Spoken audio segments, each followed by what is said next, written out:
Welcome to News Echo this wonderful day in England. It is very sunny and that is unusual. So I'm so glad to welcome you. My name is Shegun Johnson. We have a good time to spend together in the next 1 hour. And I'm glad to inform you that in the studio we have wonderful men of cerebral going to discuss these issues that has happened in the last 7 days.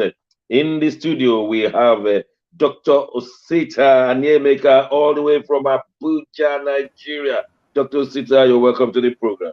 Thank you so much, Dr. Johnson. Thank you. God bless you, sir. And in the studio, we have from the city of London, at the center of it all, our in-house researcher, Ambassador Nat Iyako. Ambassador Nat, you are welcome to the program. Thank you very much, and good morning, everybody. We have in Milan, Italia, our own man, a great analyst of our time, is well known, and we anchor again from Milan, Mark Godwin. Mark, you're welcome to the program. This is my salute, sir, and to all my elders. I love salutes because in Ukraine, we are looking for that salute in Ukraine for those who have held on for over 4 weeks, refusing to succumb to the powers of Russia. But then this morning, we want to discuss what is the aim of Putin finally. It was Zelensky in the last 1 week who told us that the aim of Putin was to wipe away the culture of Ukraine so that only Russian culture will be left in Ukraine, and therefore he sees it as something that is unacceptable to the Ukrainians, and they have not given up. The Ukrainians have not given up, so the government of Russia decides to be shelling maternity homes, shelling hospitals, and of course, like Ambassador Nat was telling me off camera, the truth is only one that suffers on an occasion like this. And what can we do when we see the Western propaganda, the Eastern propaganda fighting one another? And Russia claims that it was using snow war to win the area. And America says no, the military vehicles are rotting, the generals are dying, and in their thousands, and including the soldiers. And so we have a problem knowing exactly what is the truth. So we have to be very careful in selecting the truth out of all the web of propaganda left and right. But let's start from our in-house researcher. Sir, what exactly is the aim of Russia in all of this that they've not been able to achieve? Well, I think when we talk of this war, Russia invading Ukraine, is a one-man show, and the one man here is Putin, and his aim for starting the war at all is to regroup the former Soviet Union, bringing back, trying an attempt to bring back the the that geopolitical area that was known as Soviet Union. What would be the reason for that one? Is it for glory that the Soviet Union is back, the glory of the Soviet Union to counter the West, or just for personal aggrandizement? What will it be?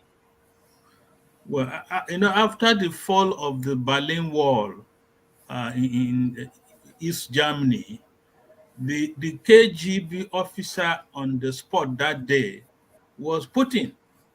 Okay. Yeah, Putin had put a phone call through to Russia, Moscow, seeking for permission to call in the tanks, and nobody responded to his telephone Very call, good. and he started crying. Putin was crying because he had not been allowed to roll out the tanks, and he climbed all his way from a KGB officer to become prime minister to become president. He knows what the Soviet Union was, he knows the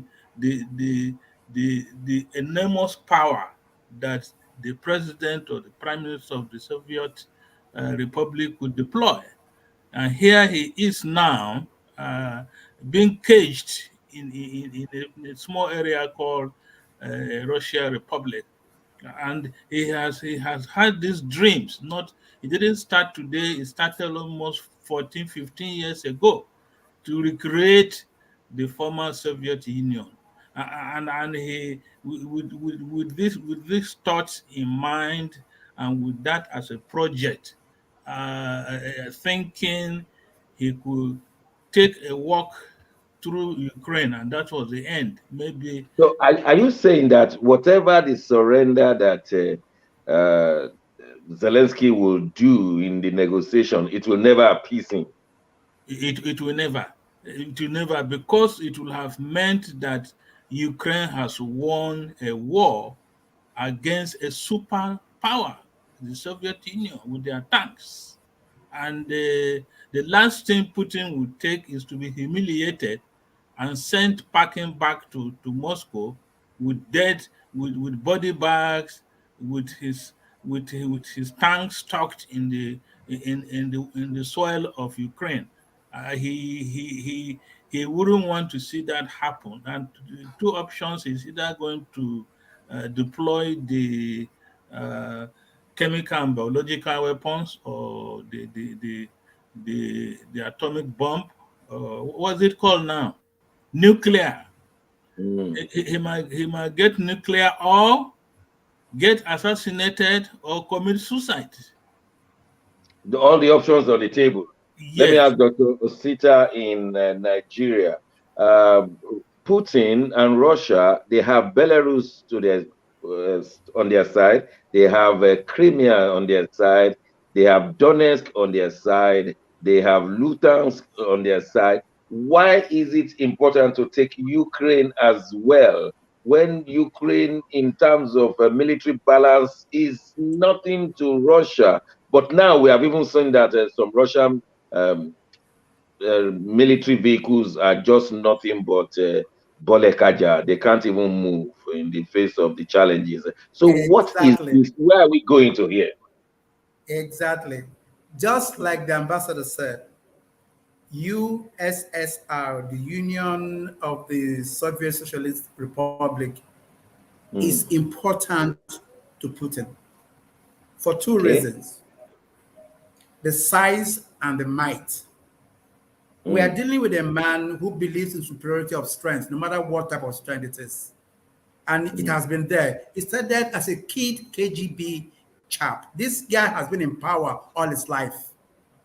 And now he's going to test the accumulation of all this power, and nobody's going to stop him. Do you know that having allowed him to start this war has been his prayers? And I don't see him stopping this war on his own, no matter how much Ukraine surrenders. Yes. Then ask him the question, why Ukraine? Ukraine used to be a language. Ukrainian language used to be a language of USSR. You remember? It was a language. Yeah, it was that important. It was a breadbasket. It was a warehouse for war. Knowing all of this as KGB man, he knows that if he doesn't do what he's doing to Ukraine now, and anybody comes to Ukraine to sit down for the next 4 or 5 years, they will puncture Russia. So what is he doing? Very vaguely and very fakely, he's trying to protect what cannot be protected. Because, like I said some time ago, about 2, 3, 4 weeks ago, the man had just started a journey to his end. I wish he didn't do what he's doing, because people are not keeping quiet because they don't want to go to war. NATO is not doing it because they don't want to go to. They are protecting the lives of zillions of people all over the world, and that shows conscience. That shows conscience. But somebody without conscience is going all the way, flagging and waving the flag of war. It is wrong for somebody in this century, in this day and earth, to be doing that, because what happened before, when Stalin, Adolf Hitler, and the rest of them did what they did, was that the world was just growing. Now, everything has come to a stand. Even Africa, Putin cannot defeat Africa if we go to real war. No, you know why? Because the power of war now is the secrecy of the fighters. You never know who is fighting the war. Yeah. You can never know. Ukraine is a front for war now. Why is it too? Why do you think that it's too difficult for Putin to do what he wants to do? He was thinking that in 5 days, in 7 days, he will have crushed the entire country. But it's not possible anymore. Because, like you said, even the materials with which they went to war was vague. Everything has gone south for them. So by the end of the day, what are we looking at? Yes, we're looking at a Putin that does not want to. He's like Trump. He doesn't want to face defeat. He's too arrogant to to be ashamed. So he will keep doing this thing, like a rude boy on the street, destroying everything before him just to keep standing, which is the wrong thing to do. You mentioned Trump there, and I want to ask Mark in Milan, the interjection of Trump in the last 4 years before Joe Biden came. He was a very close friend of Putin. They sat together, no problem. Today, Trump is saying that if he was the president, these things will not happen. But other people claim that he allowed Putin 4 more years to prepare for this war. If ex-president Trump had been challenging and robust in his relations towards Russia, this would not have happened. But he succumbed, as it were, to Putin's lolly-molly petting, and he thought that he was doing the right thing.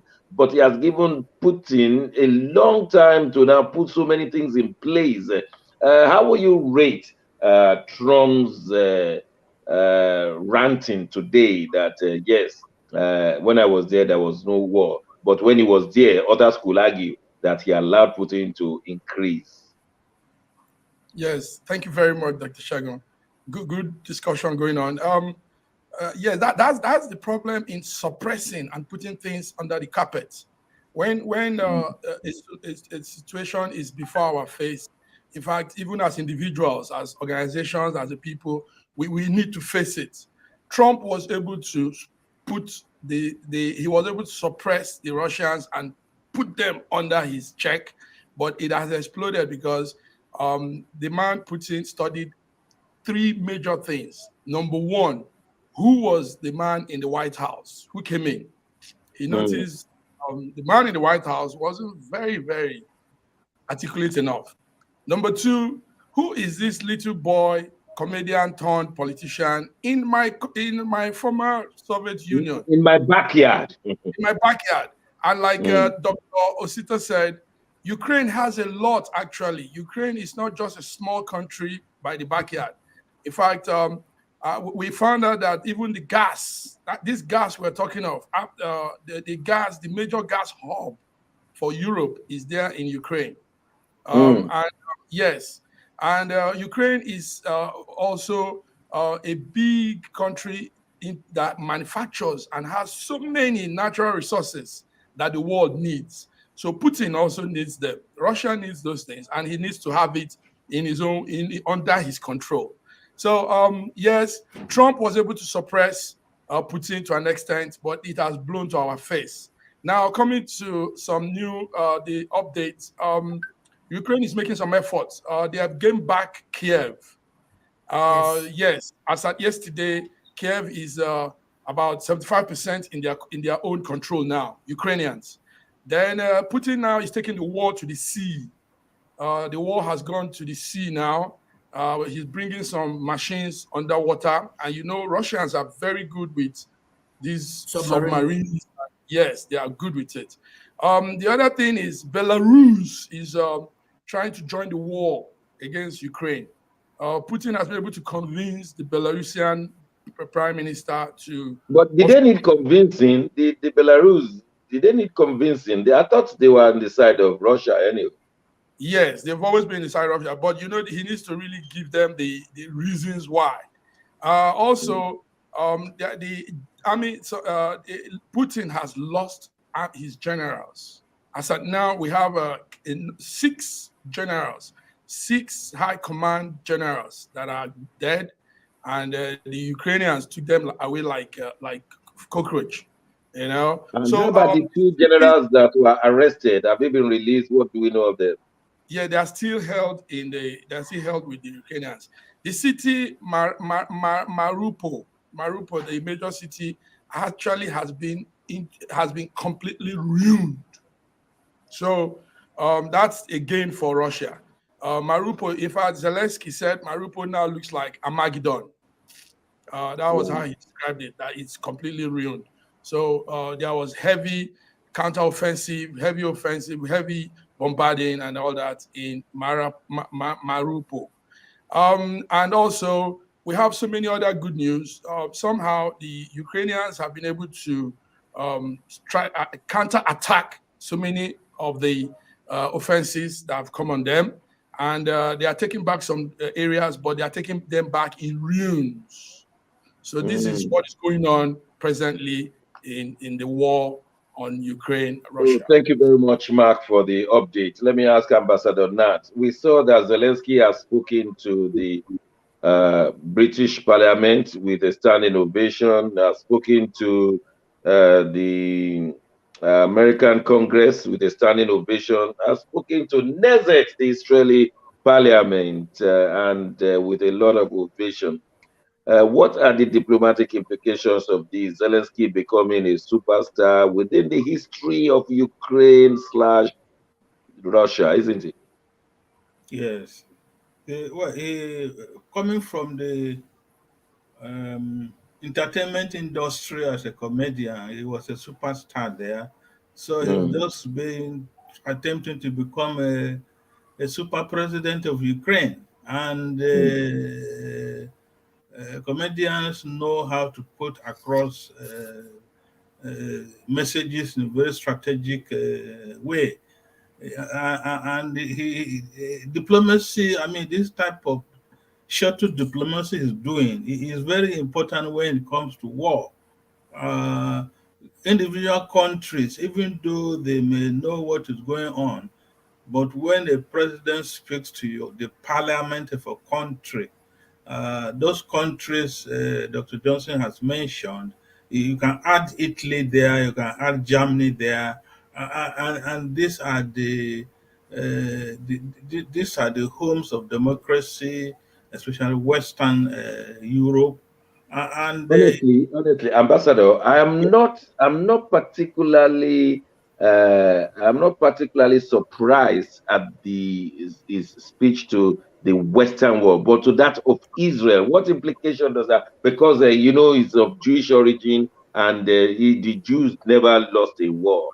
Does this scare Russia?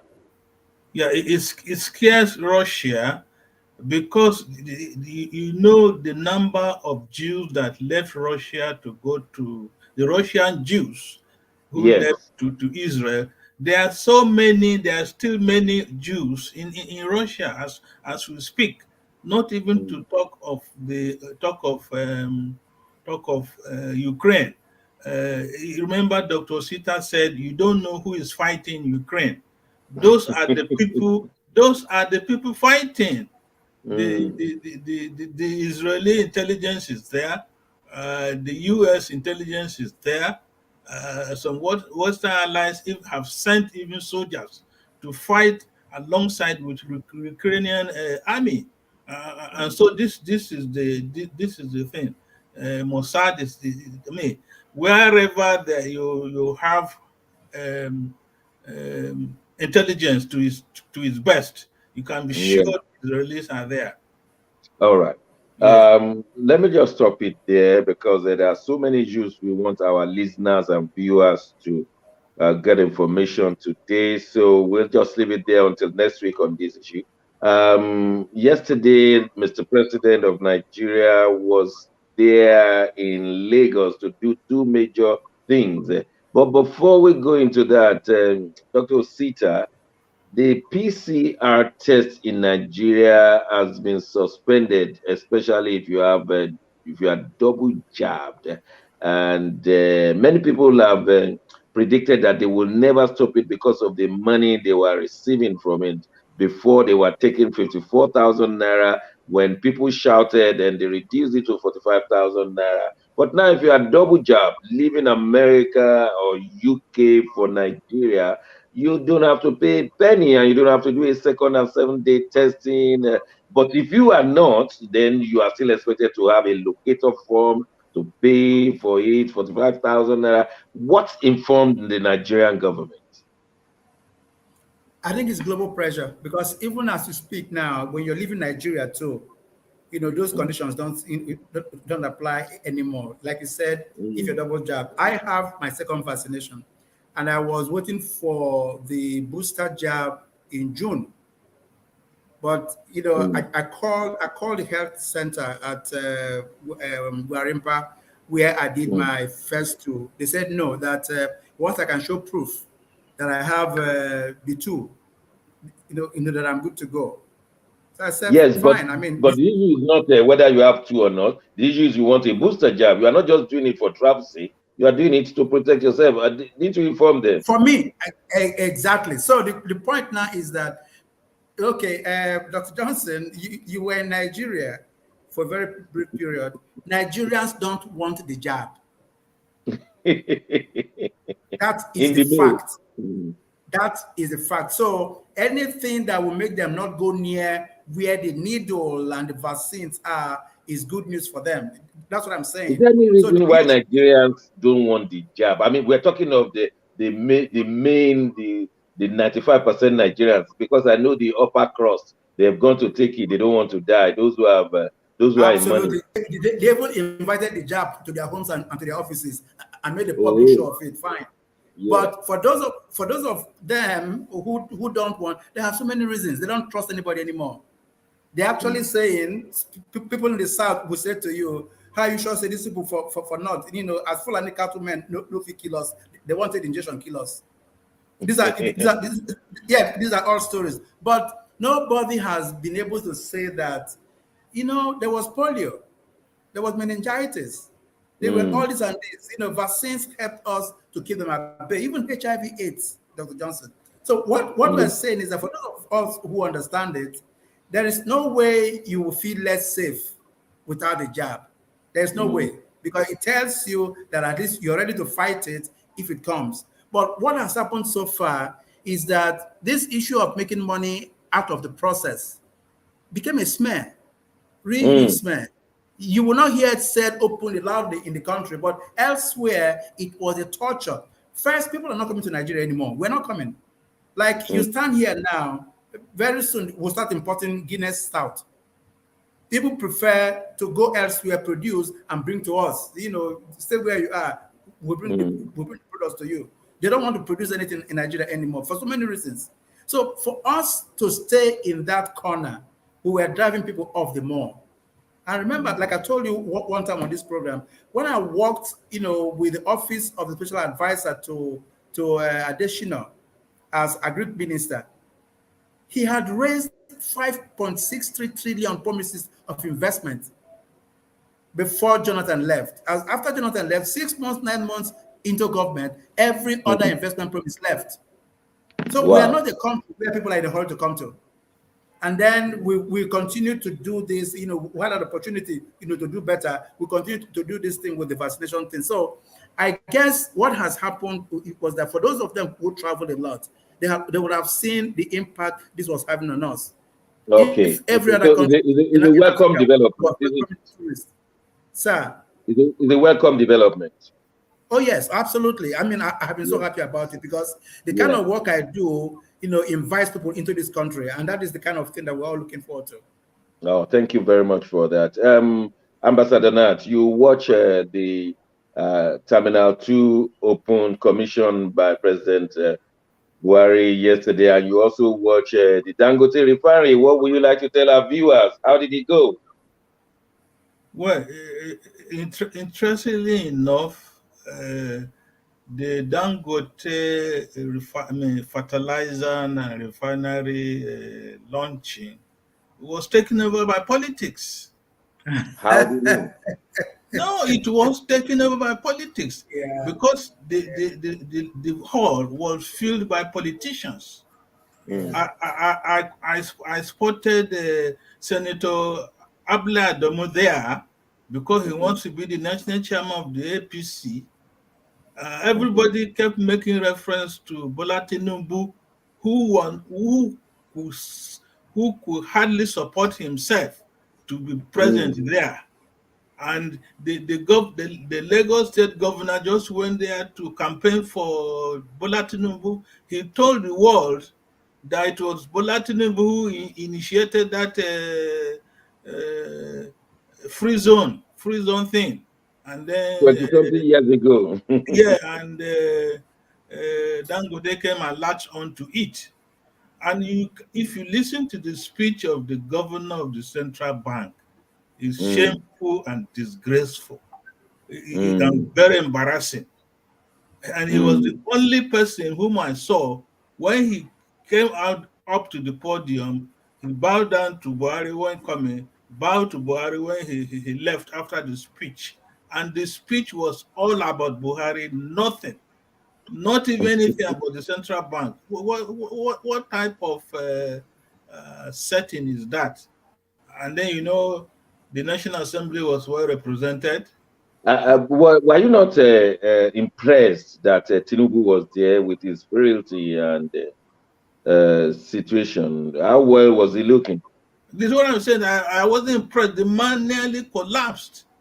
Even when he was seated throughout the ceremony, he looked very frail. And I don't even know whether it was the two arms of the chair he was sitting were supporting him to be able to remain seated. And that was it. So, what will you say of the Terminal 2? Because incidentally, I was at the Murtala Mohammed Airport yesterday. The Terminal 2 that I saw was all glasses outside, and people were forced to carry their load, their luggage from the bottom of the hill. Nobody was allowed to drive up the hill to the departure place. You have to just remove your load and put it on your head and walk up that hill. Whoever knows the departure of Murtala Mohammed, I mean, the whole place was filled with more soldiers than travelers. Some people, sorry, I changed that. Many people missed their flights. Though the federal government had asked that people should be there hours before their travel because Buhari was late. Can you tell us more what happened there?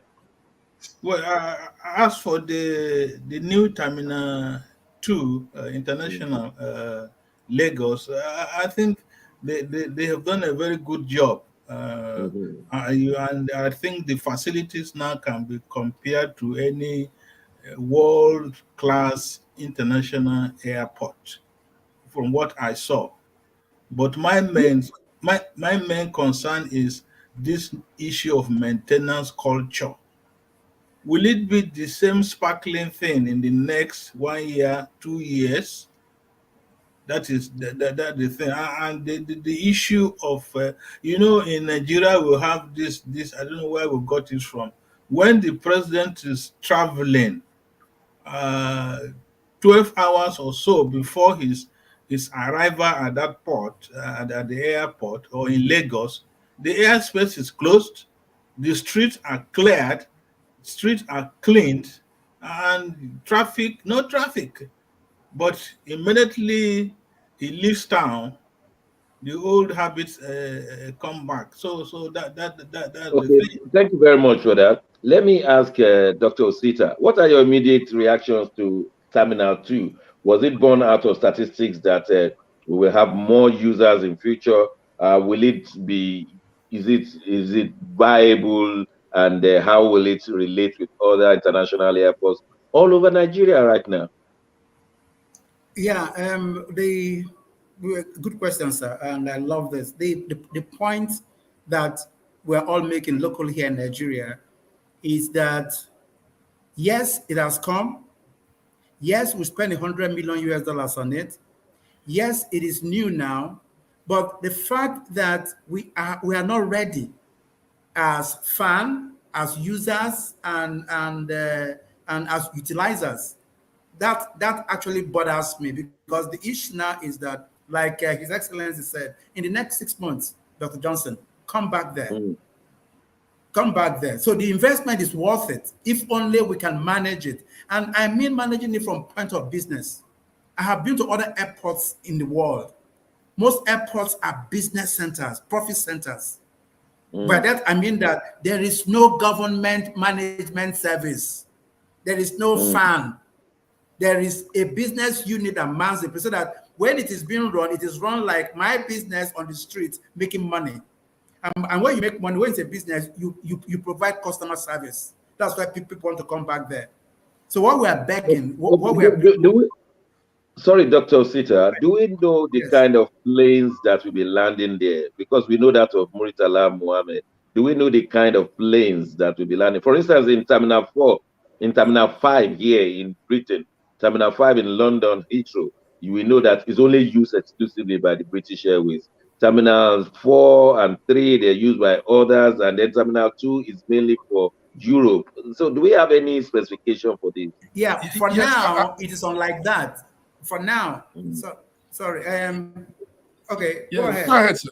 Okay, no, I was going to say yes. There is going to be information on that. Obviously, there will be the specification of which airlines and which planes will be coming down there. So we are hoping to get that information by this week, and I know it will probably be an orderly thing. Thank you. But before, yes, but I want to trace. Let me chip in this one too, so that I've been to the so-called newly built the car park. That car park is only good for 17th century.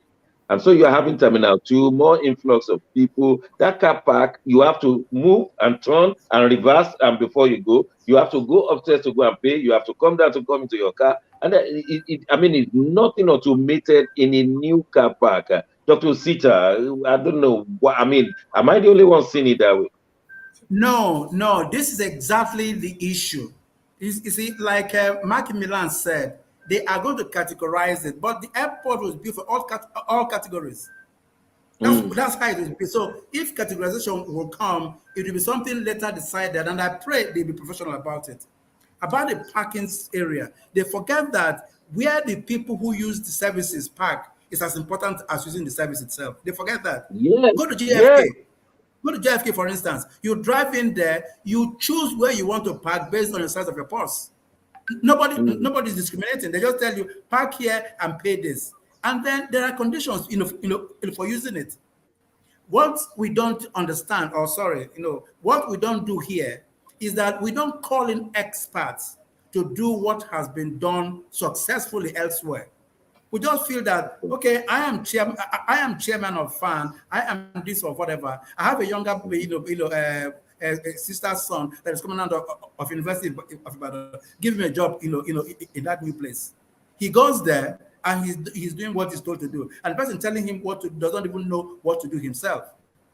So let's go professional for a change, because that is a part. I think for that car park, there is a major fault. The turnings and the twistings are difficult. The payments should be automated. It should be electronic. The number of reserved areas should be seen. The vacancy should be seen. I mean, this is done in Zimbabwe. This is done in South Africa. We're not talking of everywhere else. Everywhere else. Even next door in Accra. How can we now build a so-called new car park for the airport, and we're still using manual tickets to go and pay upstairs, come downstairs, and then reverse before you can? I mean, the maneuvering is so difficult. And then at times, before you come back from paying, they have impounded your vehicle because you park at the wrong place before leaving. That's the problem. Oh, Dr. Zita, what we need to really highlight, like Dr. Sita was saying, is the maintenance culture. It is one thing to build these massive structures, these big things, but Africa, Nigeria, most mainly, we 6 months down the line, this place will be like, you see some people start selling epa, granules. Some people, hotels, everything, newspapers, and everywhere. What we saw of the Terminal 1 that I came with a few hours ago, what I saw with Terminal 1, there were no international businessmen there. I saw No. our own local people selling the Nigerian clothes, not bad at all.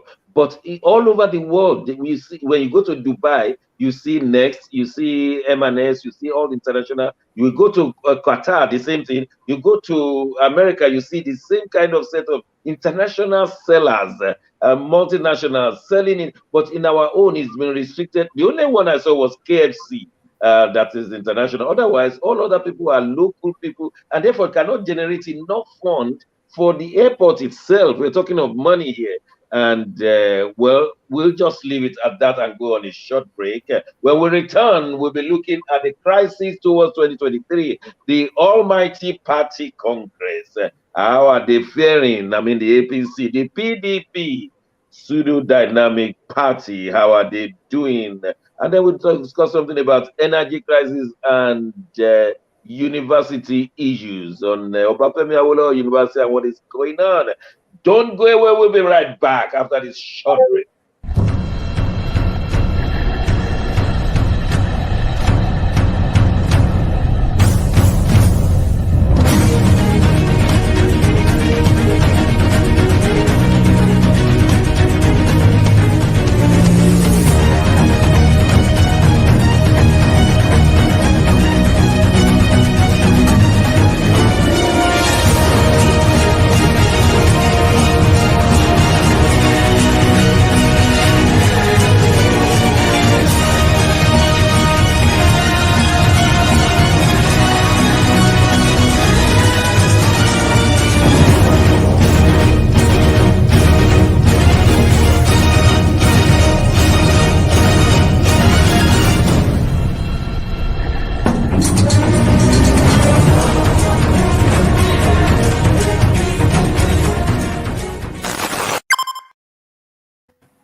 Welcome. Schengen Story magazine is an African international bi-monthly magazine based in Milan, Italy, and founded in 2016. The publication focuses on personalities, fashion, style, entrepreneurship, and culture for Africans.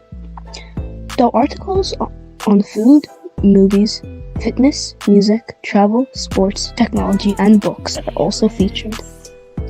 Our lives full of best stories. A lot can happen in a month. Expand your mind, change your world. Get Schengen Story magazine's full editions. Celebrating Africans make an impact. Read better, the inside story. Your fashion magazine for a better lifestyle. Inspiring stories for you. Your monthly dose of entertainment. A better mind keeping you updated. Hashtag Schengen Story magazine. Get Schengen Story magazine full editions. Welcome back to News Echo. I'm sure that you are looking forward to this serious discussion right now. 2023 determines everything right now in Nigeria. And that's because the presidential election is coming up, governorship elections, national assembly elections, state assembly elections. Everybody is gearing themselves towards 2023. But the two major political parties, the APC and the PDP, they're having challenges. And it's not me trying to make it up. These are the issues that the nation is facing. And if these two major parties do not get their acts together, it's going to affect the governance in the polity. So let's try and see if we can salvage what is going on in these places for the sake of Nigeria itself. Let me call on Ambassador Nat. Could you summarize the APC crisis at the leadership level? The convention is coming up on Saturday, the 26th of March, a few days from now, and yet they could not get their acts together because of the role of who is going to be the next chairman and this kind of thing is that like that. So we are having these challenges. Ambassador Nat, while we are waiting for Ambassador, Ambassador Nat has traveled into the studio. Thank you. Okay, Thank you. Two significant milestones on election year, and we're talking of 2022, and for any serious political parties. The first one is the National Convention, to hold a successful National Convention And then the second one is the presidential primaries, who gets the presidential ticket. For APC, I think for the past 7 years since they have been in office, they have not been able to do a national convention. They kept postponing the date, they kept changing their chairman, and here we are today. Initially, there was this uh, political game going on. People were told, the public was told, not only in APC, but in other political parties, that Buhari had anointed Senator Abdullahi Adamu as the national APC chairman by consensus. But when Buhari went for his medical tourism, the most recent one, there was an attempted coup in the APC to even, in fact, it was a coup was announced by Yarufai that Maimala Buni is no longer going to come back as chairman, but he has come back as chairman. Then we have now been told that there is no longer a consensus candidate for the national chairmanship of APC. Yesterday, all the aspirants were, were cleared to stand for election on the 26th of March 2022 for national chairmanship. Senator Abdullah Ademu, Senator Tonko Almakura, former governor, two-time governor of Benue State, Senator and a minister, George Akume. Then you have from Nasarawa State two of them, Benue State one, and then you have from Kwara, former deputy chairman of the APC, and then we have I think mostly Niger. We have Senator Musa Mohammed 313. So the die is cast for the chairmanship of APC, which is going to be an explosion or implosion. What is the importance of this chairmanship that is causing this commotion? The importance of a national chairman of a party, he actually runs the party, the National Working Committee, and then the National Central Committee. And it appears the governors bow down to him, otherwise they could do and undo. No, the governors don't really bow down to him. He bows to the governors because the governors control the parties as we speak. They have the deep pockets which the chairman doesn't have. And what happens once the national convention is over, the sales of forms that brings in money for the party, that money will finish the first 1 year. So the chairman is left for the remaining 3 years to be begging the governors for money. Okay. Yeah, so this and is the sales could be up to 1 billion, isn't it? sales of 40 million per candidate. Yes, for intention alone, I think the APC, they have clocked in 3 billion naira intention. For intentions alone. Yes, I know. But this money is supposed to be used to do election, the general election. Yeah, and to run the party secretariats. So 3 billion is nothing to them. It's nothing. They can blow it in one night. Okay, let me get to Tita in Abuja. You are right. You are the seat of message here. So what are the local things going on? And you are expecting visitors all over the place on Saturday. Yes, there is a clear index of what's happening in the country, gleaned out of the party politics. You can see that yes, people throw arrogance all over the place. Some people actually, they are self-appointed. some people can actually go to press and tell the press that because they think they know that they're going to get it, they just go ahead and say it. This is so much out of order, because what you're looking at is a country that has been so misinformed and taken for granted by the parties themselves first. So when they fail at party level and they manage to come into governance, the whole country, the same story comes to play. So what we're praying for now, what we're insisting on is that let's see some transparency, play out, on Saturday. And then let's also see people that become reasonable citizens to allow winners win. Winners don't win in Nigeria. Once you win, they are winners. Oh yeah, that is very funny. Winners win, somebody is going to come after you. Somebody is going to. Okay, let me ask you a serious question.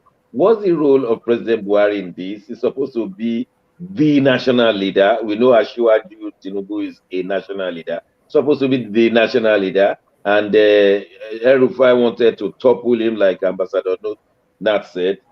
What do you think are his own thoughts? Do you think he has a major influence, or is simply carried along by the Abuja cabal, like they have been called? Yeah. The way we the led feel about our president is the way APC feel about his leadership. They're all related, because the truth about it is that they know that even if they leave him there as a leader and they do whatever they do underneath him, he does not care. The man does not care. And you cannot hear him make a public statement that he stands with, which is a shame, because that is what we're looking for. It is how the leadership of the party is seen by 206 million people of the country, is how we're going to see governance play out eventually. But we're not seeing that. So when we stand up and say whatever, everybody who is going to him is going for a power play. Anybody who consults the president today is going for a power play, so that they say, yes, I have seen the president, this is what he says. It's all not working. From this, Dr. Sita, who will make it work. From this, Dr. Sita, will you suggest that it's high time Nigeria elected their presidents who are cerebral, people who have read not just CUSAT, not just degree, but somebody who is upkeep, who knows what the world is saying, what Nigeria will need, someone who will be interested in every flow of authority in Nigeria, not just someone occupying the place, I'm the president. Do you think we have learned our lesson? This is the question, really. Where is the Nigerian who would not want to play the compromise game? To get there, there are many people who are going to be prodding you, hold you one hand, hold the other, hold one leg. By the time he gets there, he is going to start feeding them back. So where is this Nigerian who may allow that happen and say no when he gets to office? Because that's who we are looking for. That is the only person we are looking for. Somebody with courage and determination to be allowed to go there and say to himself, even if it's just one term of office, let me create change. There is none yet. So yes, I'm praying Ex-Governor Ngige tried it in Anambra and he was locked up in a toilet, didn't he? Absolutely. Okay. And then the man who has been sworn into office in Anambra today now is facing crisis in 3 days, because people like Andrew Bai is saying that they're going to remotely make the place ungovernable for him. Who the hell are these people? These are the citizens who should obey the rule of law. But you have said the right word, we say in political science, balancing the different opinions and shapes and groups, which Tinubu is good at. But Tinubu is good at balancing all those different groupings, but Tinubu's body cannot allow him to be the next president. Tinubu's brain is not as functioning. But I must give it to Tinubu that in balancing different groups and settling them, he has made himself known all over the country. But whether that is enough for him to be the next president, we're yet to see. Let me quickly get to Mark in Milan. The PDP is not a good opposition discourse. The opposition party is supposed to be giving us alternatives, giving us, showing the poor state of the other party ruling, but the PDP is even not performing at all. Discuss, please. Yes, PDP is not the option. I don't know, gentlemen, if you've noticed that there is a third force in Nigeria now, and that third force is ADC, African Democratic Congress. How well do they know them? They do the grassroots know them. That's where they are going to now. In fact, lately, the past couple of days, there was some very strong mobilization campaign in the north of Nigeria, northeast, north. They went all the way to Gombe. And if you see the crowd, let's give it to the north for more number of people. They have more numbers in Nigeria. So when they come in one accord to an event, they come in mass, in large How number. many senators and a House of Reps members do they have? No. I mean, ADC. For now, it's still growing. So far we have about 5. Okay, you mean sitting in the House now? Yes, in the House. Yes. We maybe just three of them or so. 3 House of Reps. No senator. No senator 3. House of Rep, I think about a couple of them. 3 ADC senators. Yes, sir. Yes. Who are they? Who are serving at the moment? One from Oyo State, one from Cross River. Trying to remember them now, but we have 3 of them representing us in the House. Okay, fair enough. The reason why I'm asking is that if you have many councillors, many House of Reps, many state assembly, they help in grassroots. But without grassroots membership, is a failure for any political party. Yes, there's something happening now. Yes, the grassroots is a factor, but there's something happening now. There's an awakening. A lot of Nigerians have seen that things are not working. A lot of people are tired, and they are now taking it has never worked in Nigeria. Awakening has never worked in Nigeria. It is grassroots that works in Nigeria. Look at the last election of Abuja. Awakening does not work because the awakening is happening on social media. When it comes to Ankara and 200 naira, they work better than social media. Yes, but Doc, I want to say this for the record. Don't neglect the power of social media. I mean, NSAS went global through social media. So a lot of people are missing it. You see, the thing is that there is a metrics that has to be applied on the social media. Our grandmothers and grandfathers are now on social media. You won't believe. That's what she would have said. But it didn't muster anything. So no, but the vote will go to you. Vote in the polling station, the campaign, the balloting things are all physical in a location. So, but what we are saying is, yes, there is a third force. And APC, PDP is going to be wiped out very soon. It's a gradual process, but it's happening. How about the SDP? You think SDP is not a third force? No. Those ones are not third force. In fact, ABGA is not third force. None of those. ADC is the third force. It's a fact. ABGA has a governorship. There's a survey. ABGA has got a governorship. But ADC has not got a governorship. One governor, yes, because of recent. And Anambra is for ABGA. Ojuku owns ABGA. All right. Okay. We will talk more about politics once ADC pays us. Then we'll talk more about that. Yes, it doesn't come free on this program. It doesn't come free of charge. Let ADC pay us. Then we'll talk about their advert. Ambassador, there is no electricity in Nigeria for the past 10 days. Many people have talked about the grid falling down. And somebody said, no, it's not the grid. It's just that people are greedy in the Gencos and all the discos, and that the government is owing them 1.something trillion naira. That they are lying. So is it the greed or the greediness? Which one, Ambassador? I think is the I don't know whether we'll classify greed in the school of corruption. The president, while he was here in London on medical tourism, had to apologize to Nigerians for being in darkness for more than 1 or 2 weeks. But that apology, it doesn't mean it's nonsense. I mean, you don't stay in London by apologizing to people in Nigeria for bad governance. And he's apologizing for not giving 5 megawatts to a population of 200 million. You see, the issue of Nigeria being in darkness for the past 1 week, almost 2 weeks, and the long queues in the petrol stations is enough for the president to resign. In a very serious democracy, in a decent country, in a well-governed, the president shouldn't be going about commissioning airports when the people are being killed, people are being slaughtered every day.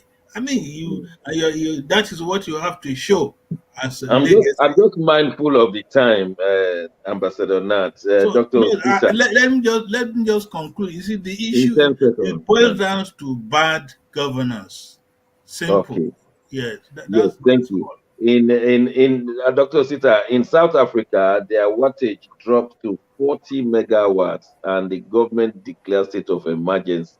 Our own dropped to 0. Everybody using generator, and Nigerians are not protesting. You think we're cut out for democracy? I mean, dropping to 0, and nobody has come out to say you have ruined our business, you have ruined our lives, you have ruined our. And Nigerians cut out for democracy. Do they really know what democracy entails? No, we're very docile people. Docile in the sense that Anukulakbo said is suffering and smiling. Once you are alive and you find a cup of water to drink in the morning, you're ready to go to the end of the day with low quality of life, and it's a shame. Shame in the sense that we are keeping quiet when companies are leaving Nigeria for other African countries. They're not leaving for outside Africa. They're leaving for next door. The first reason we want investment, we want direct investment. Second, third, and fourth reasons for leaving Nigeria is power. When you ask them, why are you leaving? Power. Why are you leaving? Power? Because they cannot afford to buy the Jubali generator and feed it with diesel that is out of reach. So when they are producing and they cannot find diesel to buy, production stops. And stopping means that they might condemn what is on the production line already or start all over again. Which business does that? Where are the people who are protesting against Jonathan for trying to increase the... No, forget that. You see, that's my problem with the country. When there was no need for protest, we hit the streets. Now we should protest. We are scared because we're in the military regime. Nobody will protest in the military regime. Yeah, we're in the military regime. We are there. Price per liter is over 700. Did you see customs and excise manhandle a lawyer? They beat up a lawyer and threw him in their cell when he was waving a badge. Yes, he was waving a badge. Yes, as a conscience of the nation, let's get things done right. Why? Because the colonel at the head there treats them like soldiers.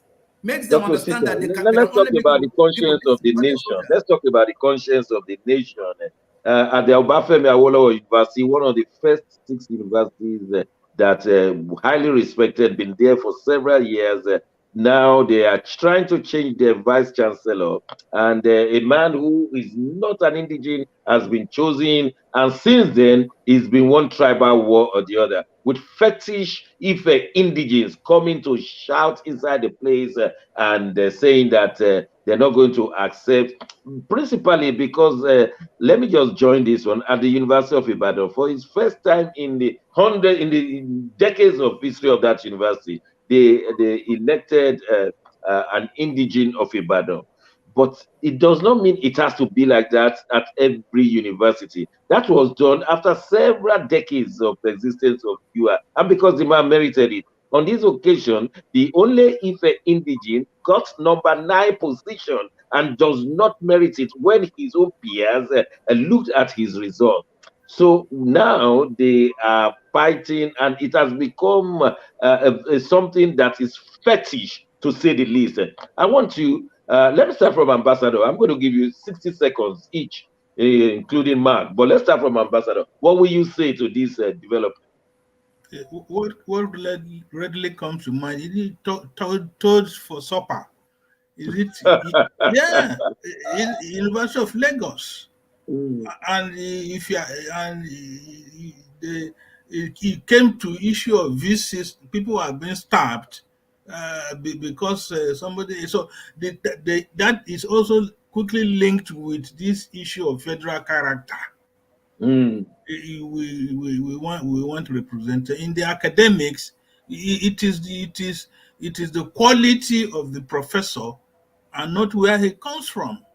That's right. And Ife right from in those days, Ife right from the entrance, that dual carriageway, and then the level of academic discipline in Ife was not, even Ibadan could not come near.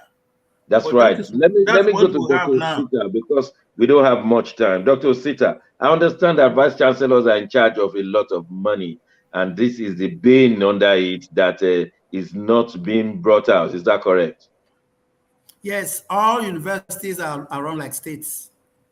They parallel states by means of power and money. So the issue now is when that governor comes on seat, he's in charge.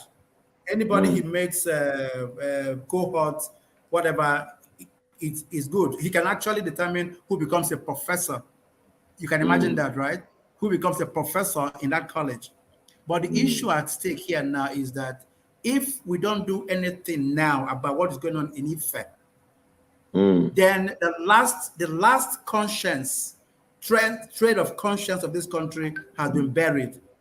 If we allow fetish practice talisman to walk the streets of campuses in this country, very soon you will have to be protesting with masquerades and then guns. Because the issue at stake now is not that it's not whether they're saying something right. Okay, I have to thank you, Dr. Osita. I understand that our time is up, and we are being shown by 2 international televisions. They say our time is up, and our time is up indeed. That's how far we can go today. Thank you, Ambassador Nati Yako. Thank you, Dr. Osita Meka. Thank you, Dr. Mark in Milan, and the crew in Milan. This is where we leave it. My name is Shegun Johnson. We thank you all, our viewers and listeners. Until next week, when we bring you the latest. God bless you.